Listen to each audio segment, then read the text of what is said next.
વાત કરીએ પ્રેમ લગ્નના કાયદામાં સુધારાને લઈને આંદોલન કરવામાં આવ્યું છે। એસપીજી દ્વારા સાબરકાંઠાથી આંદોલનની શરૂઆત કરાઈ છે। પ્રેમ લગ્નના કેસમાં માતા પિતાની સંમતિ લેવાની માંગ કરાઈ છે। સરકારમાં રજૂઆત છતાં નિર્ણય ન લેવાતા હવે એસપીજી ગ્રુપ જે આંદોલન પર ઉતરી આવ્યું છે। ઈડરના ભુવેલ ખાતે પાટીદાર સમાજ દ્વારા સભાનું આયોજન કરાયું હતું। મોટી સંખ્યામાં પાટીદાર સમાજના લોકો ત્યાં હાજર રહ્યા હતા। સાબરકાંઠાના ઈડરના ભુવેલ ખાતે એસપીજી ગ્રુપ દ્વારા મોટી સંખ્યામાં જે ગ્રુપના કાર્યકર્તાઓ હતા, સમાજના લોકો હતા, તે ઉમટી પડ્યા હતા અને આ મુદ્દે ચર્ચા કરવામાં આવી હતી।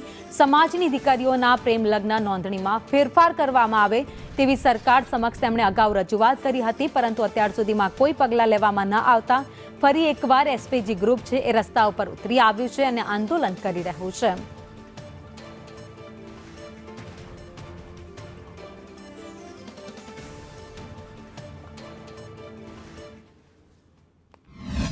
આજની દીકરીઓને ફસાવવામાં આવે છે। ઇન્સ્ટાગ્રામ પર, વોટ્સઅપ પર નવા મેસેજ મોકલીને નાની દીકરીઓને ફસાવવામાં આવે છે। મા બાપની સહી વગર કોર્ટમાં લગ્ન કરી દે છે। એમના માટે કોઈ એક્શન લેવામાં છે, ત્યારે મા બાપને જાગૃત થવું જોઈએ। નાની દીકરીઓ પાછળ તમે તપાસ રાખવી જોઈએ અને સરકારને કંઈ કાયદો કરવો જોઈએ કે મા બાપની સહી વગર ક્યારે એમને લગ્ન ન થવા જોઈએ, એવું અમે સરકારને જાણ કરવા માગીએ છીએ।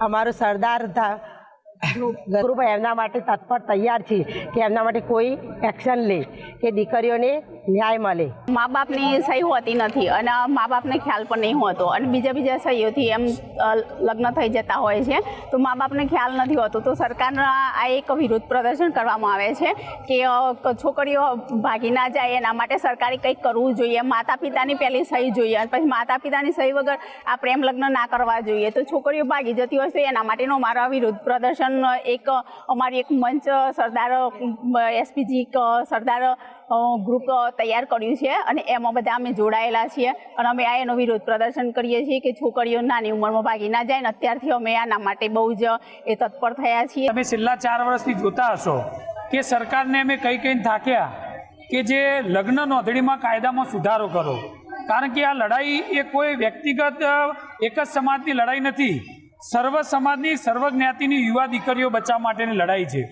અને એસપીજીના નેજા હેઠળ અમે સર્વ સમાજની ટીમ સાથે રાખી 2 વખત મુખ્યમંત્રીને રજૂઆત કરી, 3 પ્રદેશ પ્રમુખને રજૂઆત કરી, ઘણા બધા ધારાસભ્યો સાંસદોને પણ રજૂઆત કરી।